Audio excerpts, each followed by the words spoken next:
The man known to history as Nikola Tesla was born on the 10th of July, 1856 in Smiljan, Lika, which was originally part of the Austro-Hungarian Empire but is now located in Croatia. His father was Milutin Tesla, a priest of the Serbian Orthodox Church and the son of Nikola Tesla's grandfather, who was also named Nikola. His grandfather had served as a military officer for the French Empire during the Napoleonic Wars and had risen to the rank of sergeant, before marrying Tesla's grandmother Anna Kalinic, the daughter of a respected colonel. Following the defeat of Napoleon, Nikola Tesla returned to Lika, which was assimilated into the Austro-Hungarian Empire, where he fathered two sons including Milutin and his brother Joseph, as well as three daughters named Stanka, Janja, and another whose name is unknown. Milutin Tesla and his brother were sent to the Austrian Military Officers Training Academy to follow the career path of their father, and while Joseph thrived, eventually becoming a professor of mathematics at a military academy in Austria where he authored several standard mathematical textbooks,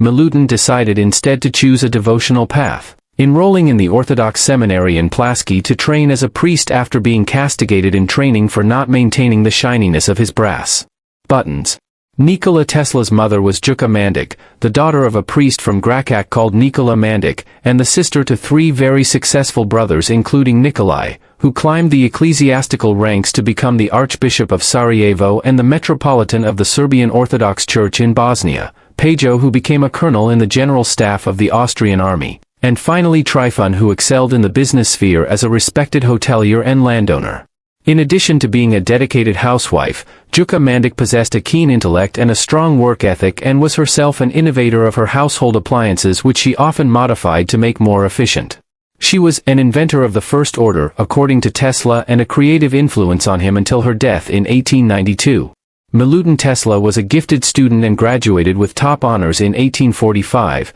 marrying the 25-year-old Juka Mandic in 1847 after being delegated to oversee the parish of Senj on the Adriatic coast. Settling into a house perched on top of a cliff overlooking the ocean, the newlyweds started a family, with Juka giving birth to their eldest son Dane in 1848, a firstborn daughter Angelina in 1850, and finally another daughter Milka in 1852. However, due to the poor pay he received and the salty sea air which caused him health problems, Milutin Tesla was reassigned to the Church of St. Apostles Peter and Paul in Smiljan, which meant the place of sweet basil, in Lika province, where he was provided with a picturesque farmhouse, a parcel of fertile land, and even an Arabian horse so that he could ride to see his parishioners. It was given to him by a Turkish pasha based in Bosnia as a reward for assisting some local Muslims. As well as being an extremely smart man who assembled a vast library packed full of volumes on religion, mathematics, science, and literary works in many different tongues, Milutin Tesla was also an arduous reformer of the Serbian people,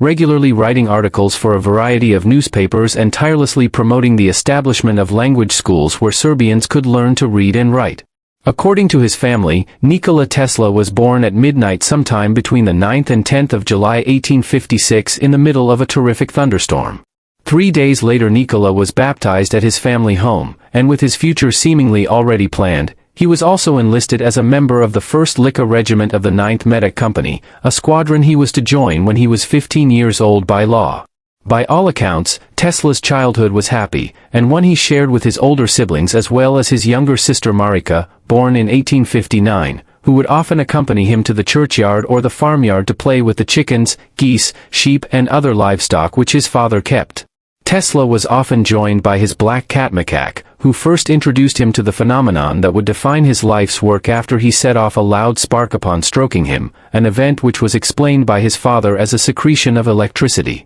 In another formative experience again involving Macaque, Tesla noted one day how a halo of light suddenly surrounded his dear cat, illuminating briefly the candlelit room he was sitting in. Inspired by such marvels, Tesla devoted much of his energy as a child to experimenting and encouraged by his mother's inventive streak, drew up plans for flying machines very similar to how a helicopter would later function. He disassembled clocks to see how they worked, and even designed himself a wooden sword so that he could pretend to be a valiant Serbian warrior. Behind the fascination, however, lay a troubled young mind, as Tesla revealed that as a young boy, he suffered from a strange affliction whereby he couldn't distinguish images from reality, which troubled him greatly. Tesla's childhood trauma was exacerbated by the death of his older brother Dane in 1863, who was killed in front of Tesla by the family's Arabian horse in a traumatic experience that would endlessly haunt him, and which was also the reason why his distraught father moved his family from the idyllic Croatian countryside to the larger town of Gospic,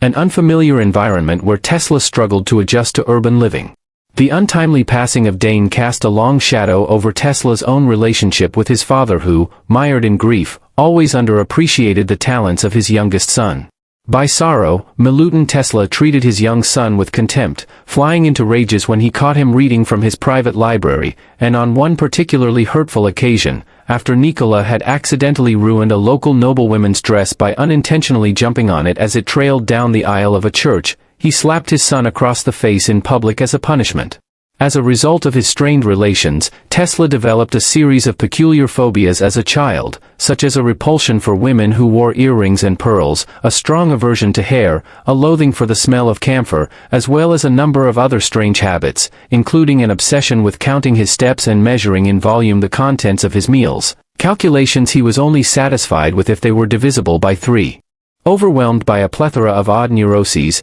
Tesla was able to regain some sense of balance after he came across a novel called Abafai, published in 1836 by Hungarian author Miklós Jazika, which featured the story of Oliver Abafai, a young impulsive nobleman and hedonist, recast as a valiant national hero who sacrifices himself for the well-being of the country. Tesla was particularly inspired by the character of the protagonist, seeing in his desire to better his moral character while ignoring frivolous distractions, a masterful example of self-restraint, which showed Tesla that it was indeed possible for him to control his wild emotions. Tesla realized that a good coping strategy was to work with, rather than against, the nebulous visions that assaulted his consciousness, and delving even deeper into the make-believe world of his imagining, Tesla began to embark on strange journeys where he would stumble across fantastical countries, people, and cities that he dreamed up. As Tesla honed that untamed imagination that would later serve him so well in his profession, he began theorizing about the nature of reality itself,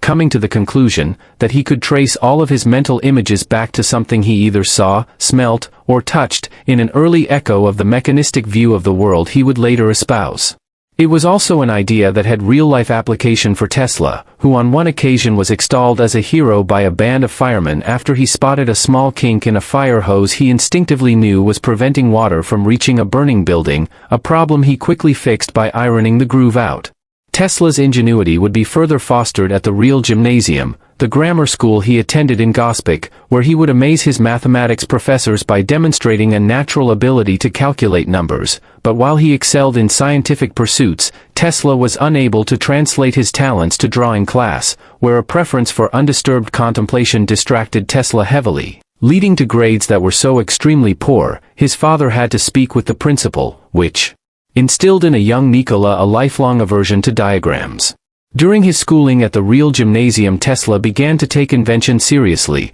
devising the schematics for a flying machine that would use the pressure of a vacuum to push air molecules, a concept that a grown-up Tesla would later go on to disprove. Shortly after he graduated from the Real Gymnasium in 1870, Tesla, perhaps because of his overactive imagination, became very sick with a range of maladies sufficiently serious enough for the doctors treating him to nearly give up on his case entirely. Throughout his recuperation, Tesla began voraciously reading, and it was during this period that he was first introduced to the tales of Mark Twain. It was a story he would later recount to Mark Twain himself, who burst into tears upon hearing it. After a period of convalescence, Nikola Tesla was next enrolled at the Higher Real Gymnasium in Karlovac in 1873 where, in accordance with his father's wish for Tesla to continue the family profession, he was enlisted in classes at the local seminary. However, Tesla's true desire was to learn everything he could about electricity, a passion ignited by an inspirational physics teacher who taught him about the radiometer invented by British scientist William Crookes,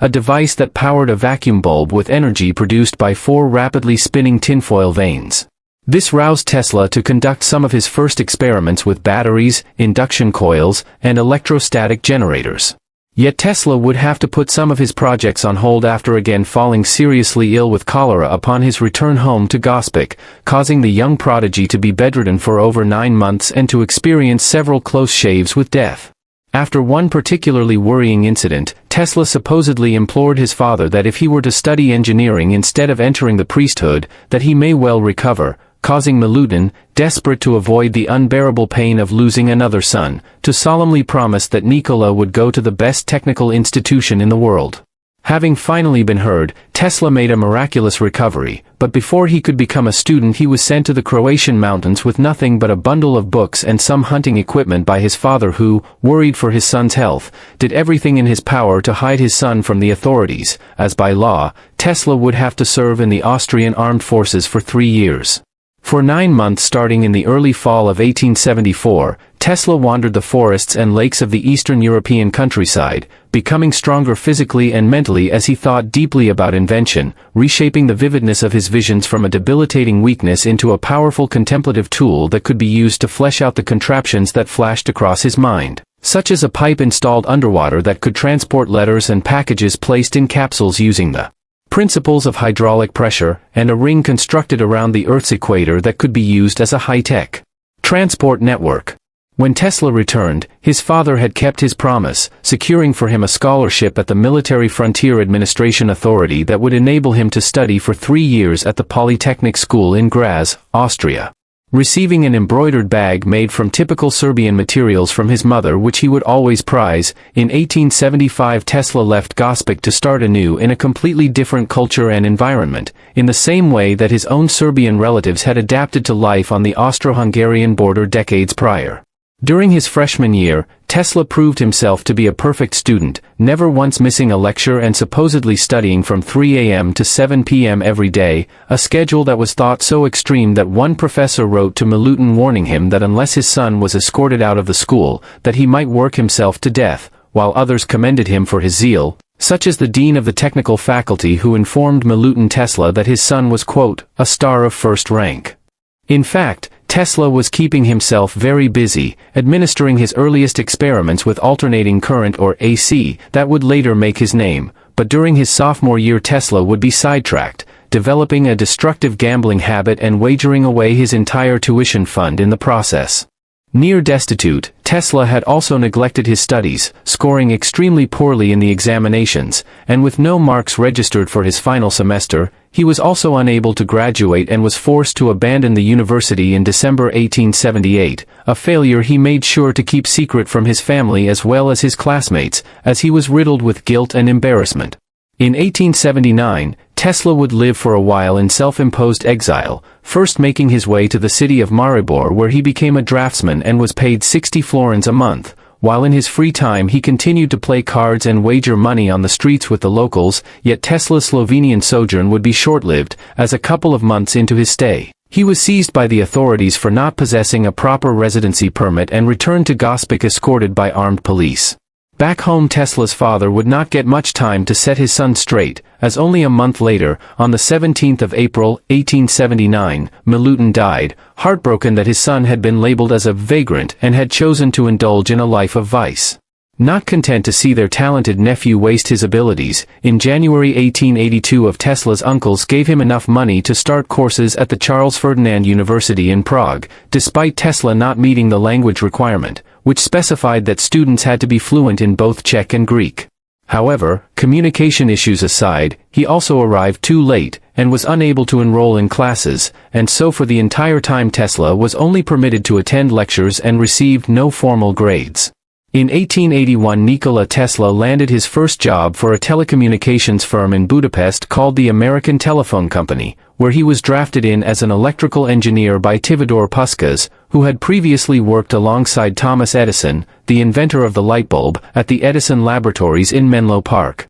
Making himself a valuable employee and sharing his findings with his work colleague Anital Sigeti, Tesla continued his study of the concept of the alternate current in his spare time, proposing that a motor driven by circuits that were out of phase could maintain power levels to supply a constant stream of electricity, but in order to make the system function, Tesla realized he needed to figure out how to rotate magnetic fields. Strolling in the park with Anital Sigeti in February 1882, Tesla had a sudden stroke of genius and solved the rotating magnetic field problem, going on to explain the concept of the induction motor to his friend by drawing its basic blueprints in the sand with a stick, outlining a new type of engine that, unlike its direct current or DC counterpart, did not need a commutator, an inefficient cylindrical device segmented with metal that had to be regularly maintained. Impressed by Tesla's genius, Tivador Puskás recommended that Tesla move to Paris to work for his old acquaintance Thomas Edison at his Continental Edison Company, a firm that specialized in electrical equipment,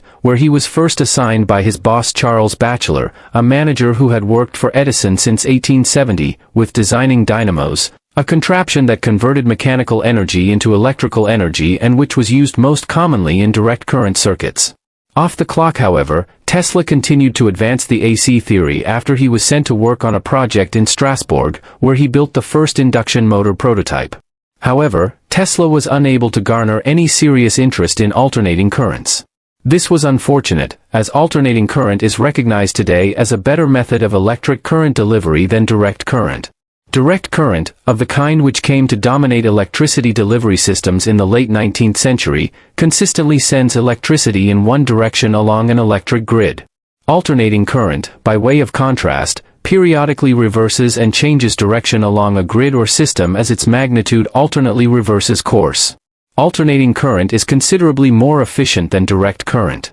Tesla's error, if it can be defined as such, is that he was simply ahead of his time in trying to propose alternating current as the better method of energy generation. He was correct, but the technology available at the time simply favored the more crude direct current method. Tesla soon found himself in another personal finance crisis after spending all of his wages, yet he had done enough during his stint at the company to impress his overseer Charles Batchelor, who was convinced that Tesla had the intellectual fortitude to work alongside Thomas Edison himself. Registered as a migrant from Sweden after the immigration officer misheard him say Smiljan, Nikola Tesla arrived in America armed with an introductory letter penned by his mentor Charles Batchelor, who stated, quote, "I know two great men, one is you and the other is this young man."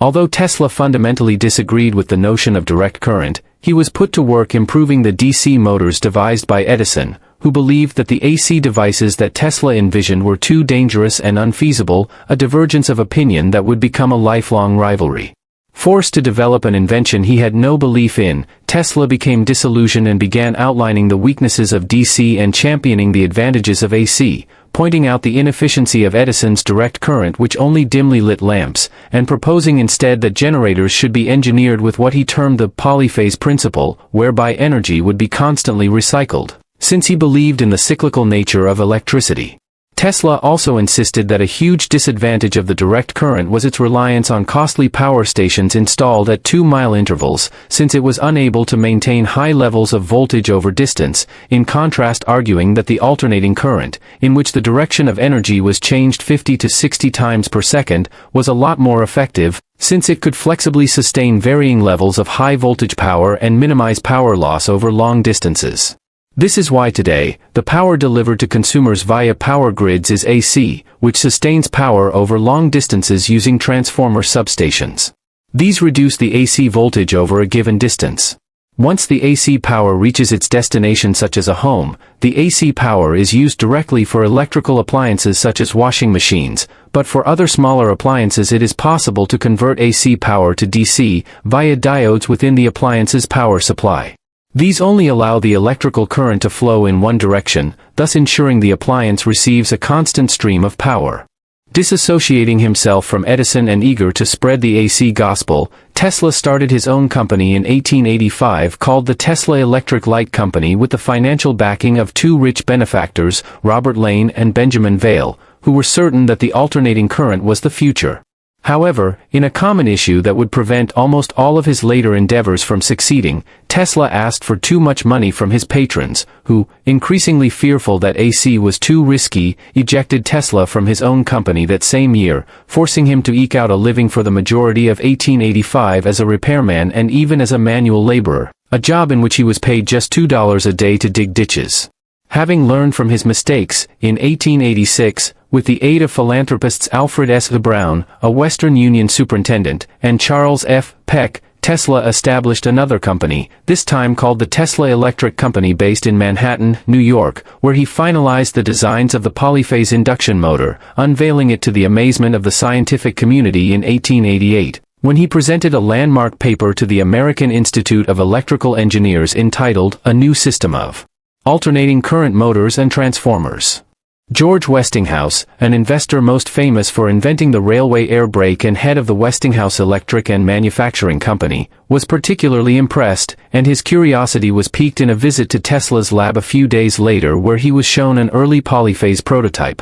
Convinced that Tesla's groundbreaking invention could power America, Westinghouse purchased all 40 of Tesla's trailblazing patents pertaining to the generators, motors, and transformers necessary to construct a polyphase alternating current circuit and recruited Tesla as an advisor to serve for 12 months at the Westinghouse plant in Philadelphia where some of the first commercially available AC devices would be produced. The release of the first AC machine in 1886 was the harbinger of a bitter conflict that erupted between Westinghouse and Edison known as the War of the Currents, which pitted AC against DC from 1888 to 1892. During the dispute, Edison would try to use his resources to sway public opinion in his favor, and despite the evidence clearly showing that AC was safe and more effective over long distances, he issued a number of articles in the biggest publications, warning of the dangers of the alternating current. Edison was unable, however, to convince his largest benefactor of the superiority of DC, and Wall Street wolf John Pierpont Morgan,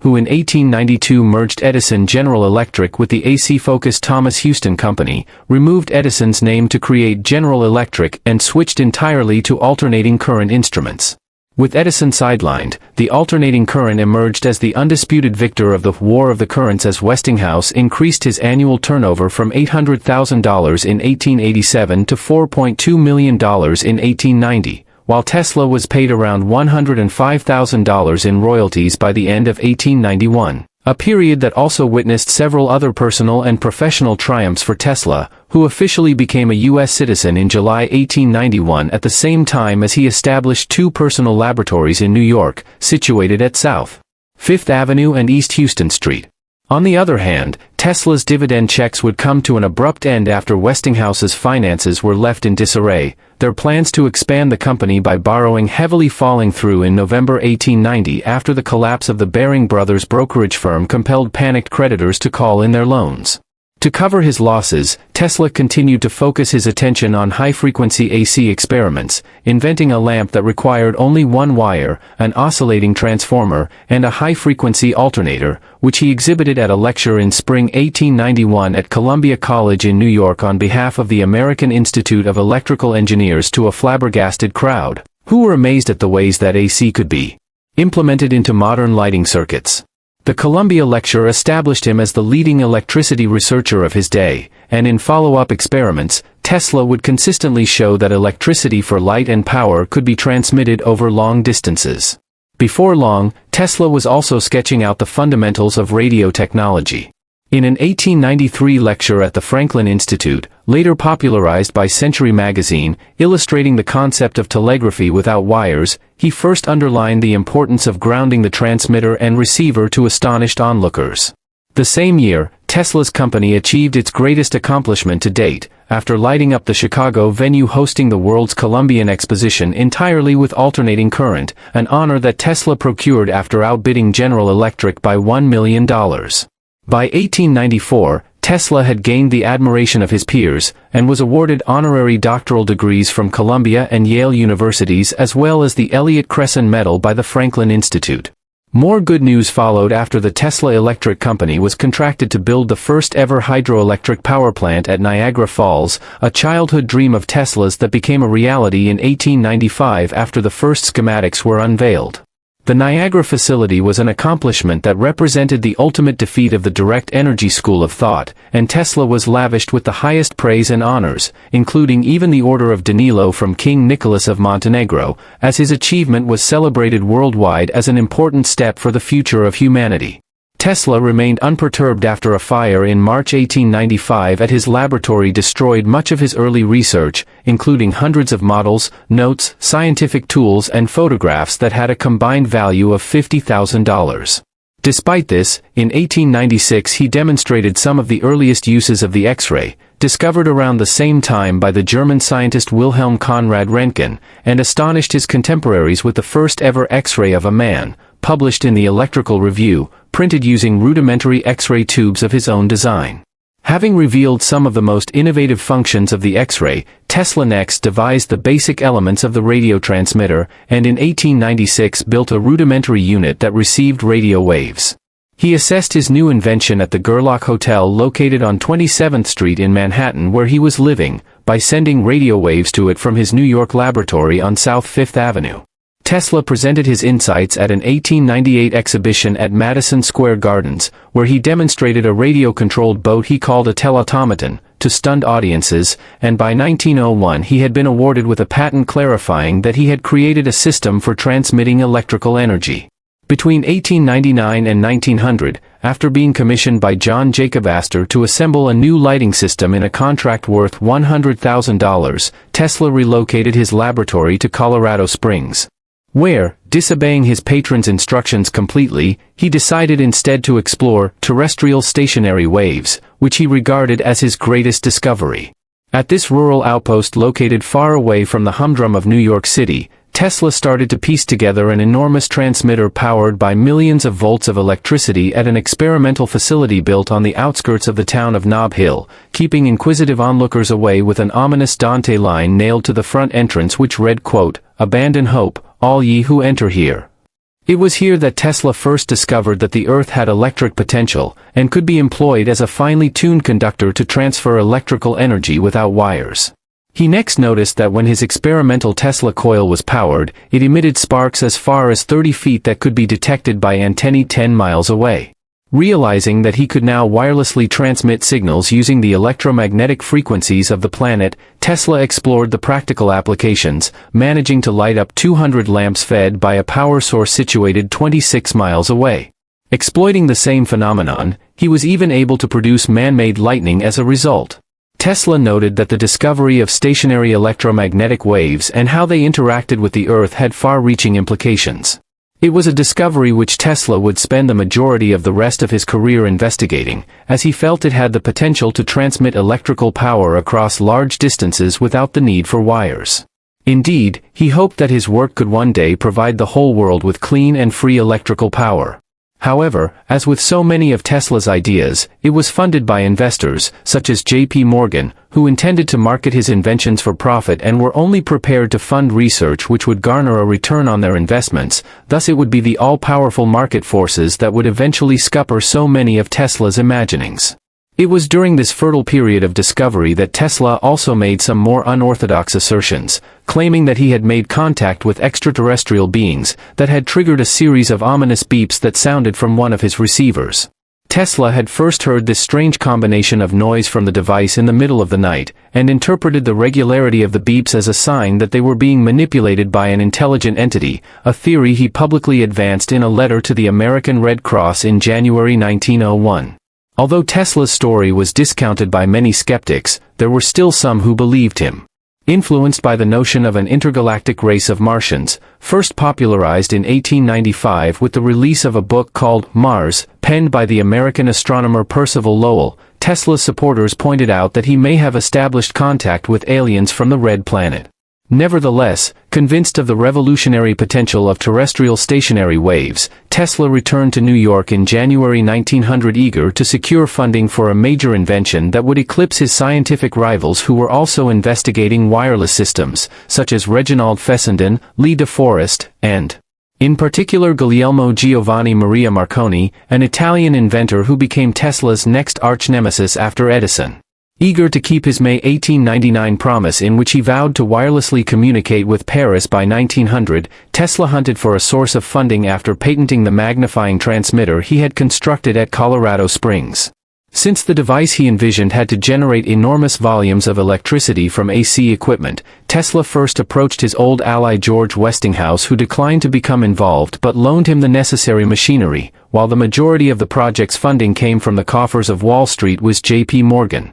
who signed a deal with Tesla after negotiations discussing the purchase of Marconi's wireless patents broke down. After convincing him that the wireless transfer of information would make the expensive underwater cables his company used to send transatlantic messages obsolete, Morgan informed Tesla he was willing to support him with a $150,000 investment on the condition that he would own a 51% stake of the inventor's patents. Between 1901 and 1905, with the backing of the biggest financial titan in the world, Nikola Tesla constructed the 187-foot-high transmission tower at Wardenclyffe Laboratory, topped with a 68-foot copper dome, which was the first wireless broadcasting system ever built, and was largely powered by a gigantic magnifying transmitter designed to channel large concentrations of electricity to any destination conceivable. Assured that by setting up receivers attached to the ground, he could pick up the electromagnetic waves emitted by the tower anywhere, Tesla was desperate to overshadow his rival Marconi,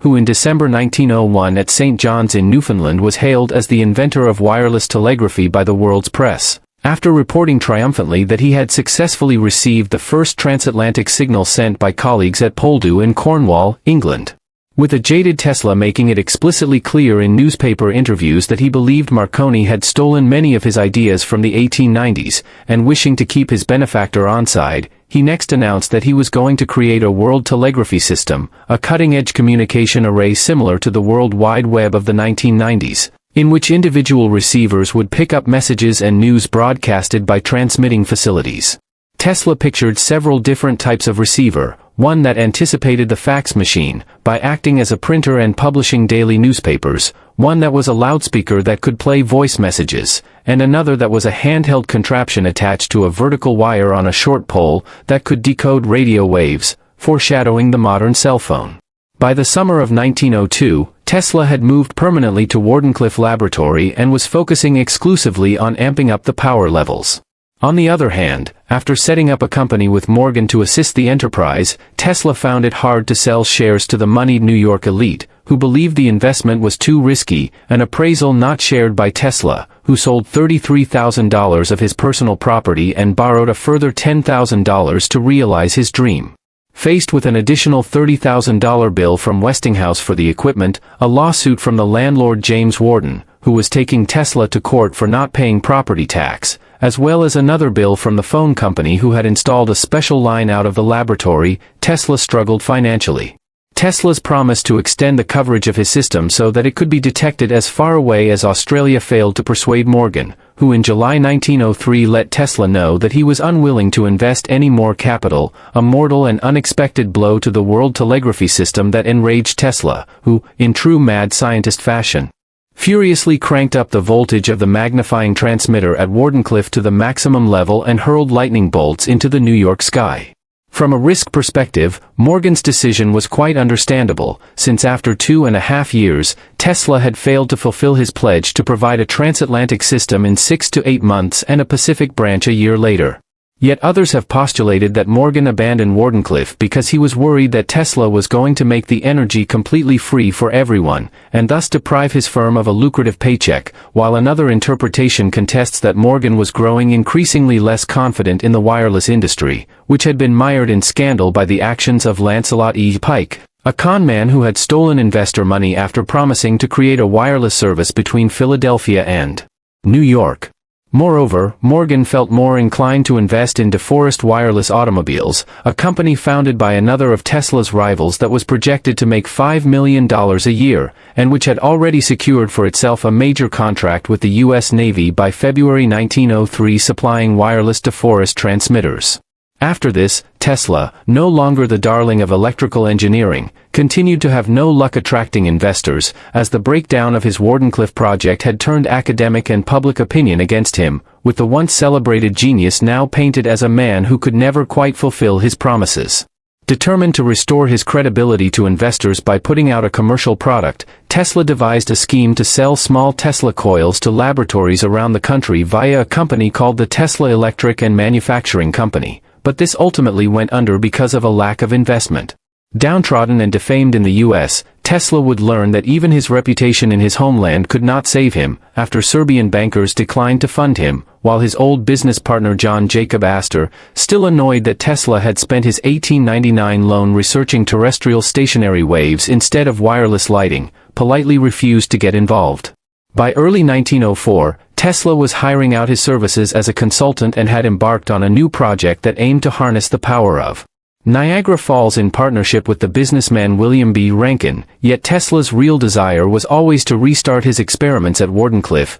a prospect that was becoming increasingly unlikely since investors were discouraged by the fact that Morgan still owned 51% of Tesla's patents, meaning that business partners would always have to consult him to reap any financial benefit from Tesla's inventions. In response, Tesla bombarded Morgan with impassioned appeals to take him back on, in a series of letters that could come in many forms, with some carefully prepared proposals promising Morgan unrealistically high profit margins, while in others Tesla desperately scribbled emotional outbursts decrying his unfair treatment. Unable to drum up financial backing and still struggling to get the Wardenclyffe Tower functioning, Tesla was in a dark place and began spiraling into a true nervous breakdown after the untimely death of his business associate Rankin and the collapse of Canadian Niagara Power in the fall of 1905. A man who was always fascinated with human psychology, in the 1920s Tesla shared his experience of emotional collapse with author George Sylvester Viereck in a well-publicized book on Freudian theory,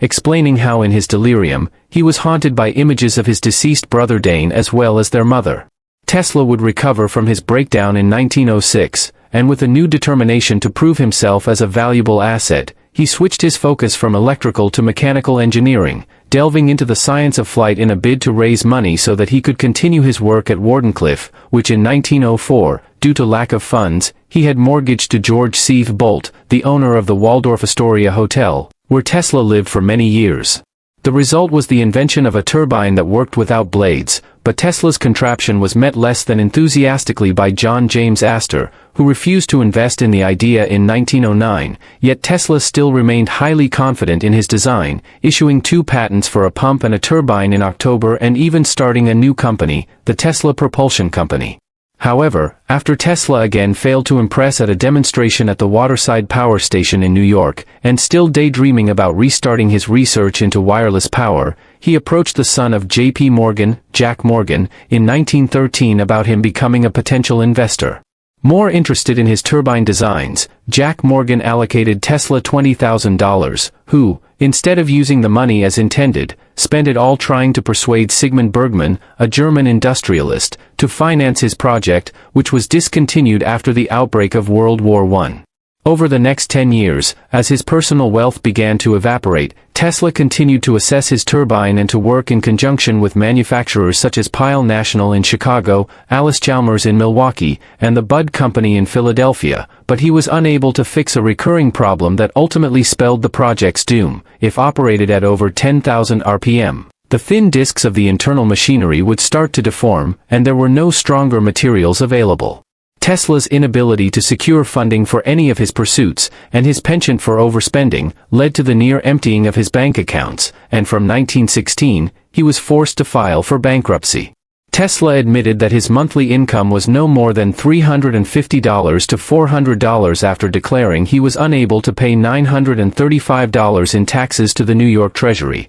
and although he was still technically the president and treasurer of the Nikola Tesla Company, over 90% of the company's stock was owned by friends, bankers, and creditors, and many of his patents by then had expired, leaving Tesla virtually penniless. In a bid to save himself from financial ruin, Tesla launched a lawsuit against Marconi in August 1915, accusing the Italian of illegally patenting radio technology in 1904, but the case went nowhere and Marconi remained the official owner for the time being, with the decision later overturned by the Supreme Court in 1943, only a few months after Tesla's death. Consequently, Tesla was forced to earn a living by creating minor inventions and registering several improvements in automobile speedometers, frequency meters, and flow meters, which he licensed to Waltham Watch Company in 1918. The company used Tesla's name as a marketing ploy to sell scientifically built speedometers, as despite Tesla's changing circumstances, his name still carried a certain gravitas, and Tesla's opinions and thoughts still garnered much press interest, such as in 1917 when,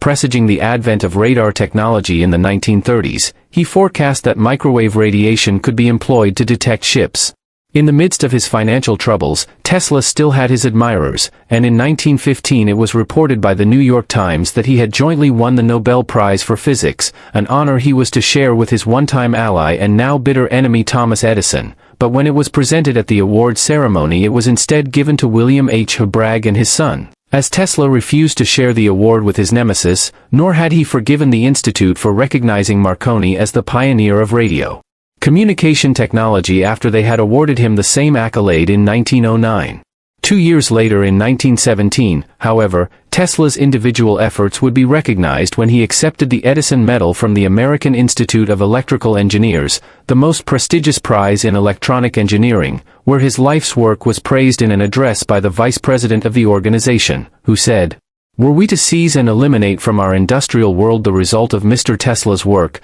the wheels of industry would cease to turn, our electric cars and trains would stop, our towns would be dark and our mills would be idle and dead." His name marks an epoch in the advance of electrical science.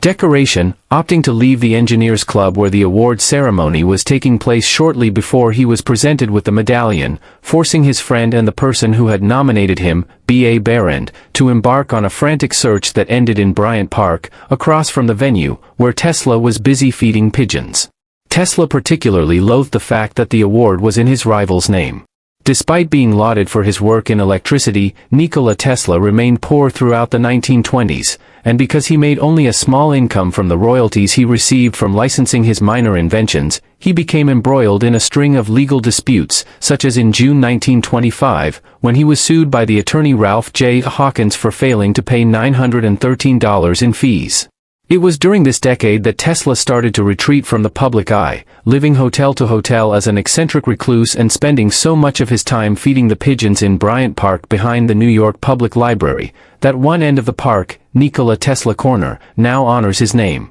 However, on his 75th birthday in 1931, Nikola Tesla was suddenly back in the spotlight, appearing on the front cover of Time magazine, and thanks to the efforts of a young science writer called Kenneth Sweezy, he received over 70 letters of congratulation, published in a testimonial volume from some of the most esteemed scientists of the day, including Albert Einstein. Interviewed by Time magazine, Tesla outlined many of his future plans, and confidently disclosed how he was going to disprove Einstein's theory of relativity, how he was unconvinced that energy was released from a split atom, as well as espousing the possibility of interplanetary communications in a conversation he enjoyed so much that every year thereafter, Tesla would organize a press conference on his birthday, usually a 6-hour affair where Tesla would speak to a number of reporters and update them about his scientific and personal progress. For example, in 1932, he informed the general public about his desire to build a motor propelled by cosmic rays, and in 1936 he told journalists that he wiggled his toes hundreds of times before he went to bed,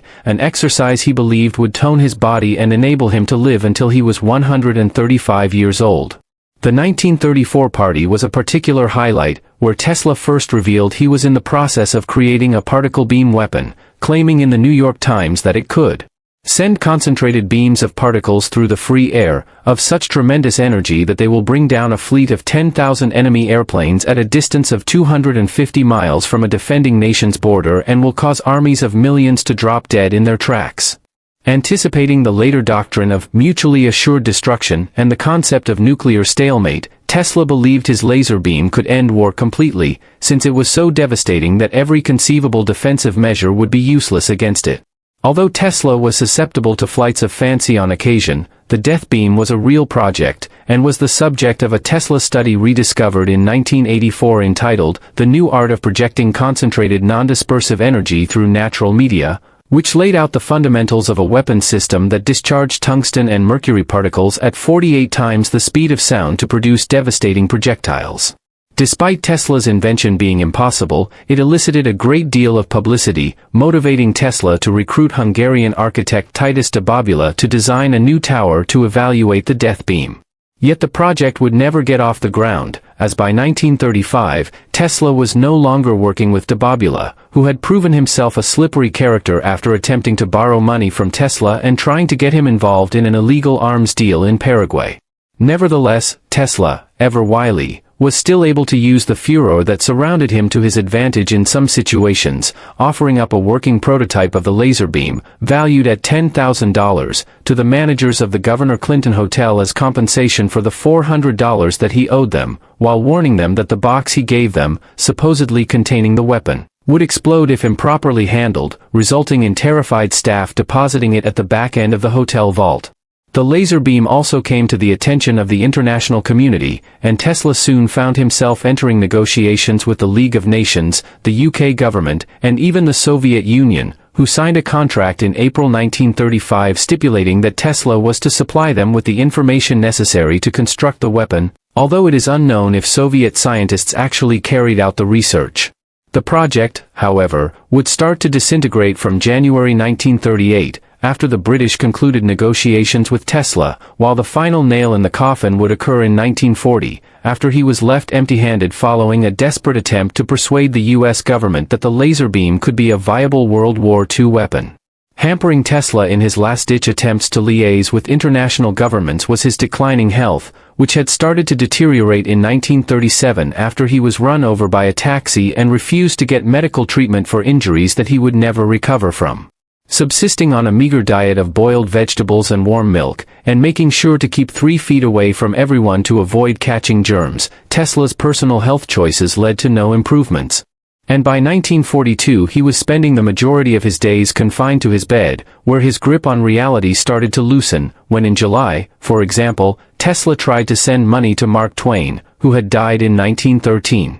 Opting to see only a select few visitors, including the exiled prince of Yugoslavia Peter II and a young scientist called Blois Fitzgerald, the creator of an anti-tank gun who would come to discuss inventions, Tesla isolated himself from the world as he deteriorated. Nikola Tesla died of a heart attack in his sleep on the 7th of January, 1943 at his executive suite in room 3327 of the Hotel New Yorker, where he had been living for the previous 10 years. Inundated with letters of condolence from major scientific and political figures all over the world, such as Eleanor Roosevelt, the wife of the U.S. President, the Vice President Henry Wallace, and a host of Nobel laureates, Tesla's funeral took place at St. John the Divine Cathedral in New York City on the 12th of January, where it was attended by over 2,000 people and presided over by members of the Serbian Orthodox Church. Afterwards, Nikola Tesla, who by the end of his life boasted over 700 patents to his name, was cremated and his ashes were placed inside a golden sphere,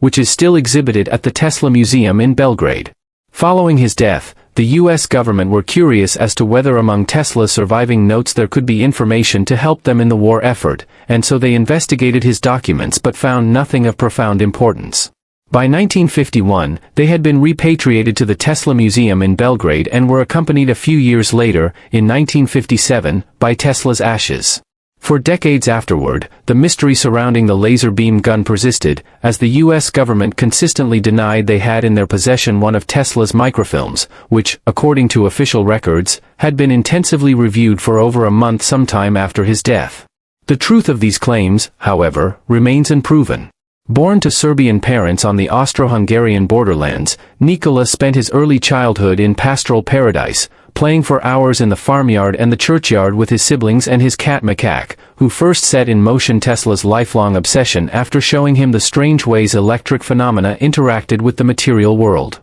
As a youngster, Tesla was besieged by a catalogue of perplexing illnesses, including an oversensitivity to mental images which made the products of his imagination seem real, as well as a fixation with quantifying everything he saw and experienced. Tesla was a classic eccentric genius, possessing an irrepressible self-belief in his ability to devise fresh and original concepts, which he presented with the flamboyance and performance flair of a showman. On stage, he was equally as electric as his subject matter, coming across, in the words of New York World reporter Arthur Brisbane, as a most radiant creature, with light flaming at every pore of his skin, from the tips of his fingers and from the end of every hair on his head. By the mid-1890s, Tesla was at the apex of his power, making major contributions to several academic fields. But Tesla, who prioritized his intellectual pursuits and never took a wife or started a family, also had his fair share of anxieties, the pressure of his work making him susceptible to emotional outbursts of despair and anger when things didn't go his way. Tesla's misfortunes often arose because he was overly confident, produced only a few tangible commercial results from his experiments, and had no qualms about irresponsibly spending all of his investors' money while still asking for more, a habit that would irreparably damage his reputation in later years and transform him into an impoverished recluse who hid away in New York hotels. As he began to ail in the 1930s, Tesla enjoyed a renewed wave of international popularity when he revealed he was planning to assemble a laser gun so powerful it would end all conflict. Yet, like many of his schemes, it would never come to fruition, fizzling out by 1940 after his last effort to interest the U.S. government failed, although many decades later, curiosity about the death ray would still persist. Following a period of mental and physical deterioration in 1942, Nikola Tesla died in his room at the Hotel New Yorker on the 7th of January, 1943, but was immortalized for his foundational contributions to science. Today, one of the world's most prominent and valuable companies is called Tesla Incorporated. It is a company which seeks to revolutionize transport systems and how energy is delivered across the world, and while it has no direct connections to Nikola Tesla the man, it is fitting that his life's work has been remembered in this way. Tesla, an ethnic Serb, hailed from Croatia in the mid-19th century, at a time when the Balkans was far from the center of technological development and formed part of the Austro-Hungarian Empire, a backwards power that did not contribute greatly to wider societal development at the time. And yet, despite these impediments, he made enormous breakthroughs during his lifetime in a wide range of fields. It was Tesla who first pioneered alternating current, who made major advances in radio technology, and who first devised many of the systems which are used today in renewable energy. Perhaps most impressively, he devised the entire concept of wireless technology and communication. In this respect, he stands in a small line of individuals in modern history which includes Galileo Galilei, Isaac Newton, Thomas Edison, and Albert Einstein, figures whose life's work transformed our understanding of modern science and society. Given all of this, we might ask, why wasn't Tesla credited more in his own lifetime? The answer is relatively clear. Tesla's ideas and systems were ahead of their time, and he was overshadowed by the innovations introduced into Western society by Thomas Edison, a similar genius whose designs were simply more suitable for the level of technological development in Europe and North America during the late 19th century. But while many of Edison's early innovations are now viewed as archaic and inefficient, Tesla's designs and ideas are still widely praised. If this story moved you as much as it moved us, don't forget to like this video, subscribe to our channel, and leave a comment below sharing what inspired you most about Nikola Tesla's life. Was it his groundbreaking science? His resilience despite poverty? Or his dream to give free electricity to the world? Let us know, and as always, thanks for watching. Stay curious, stay inspired.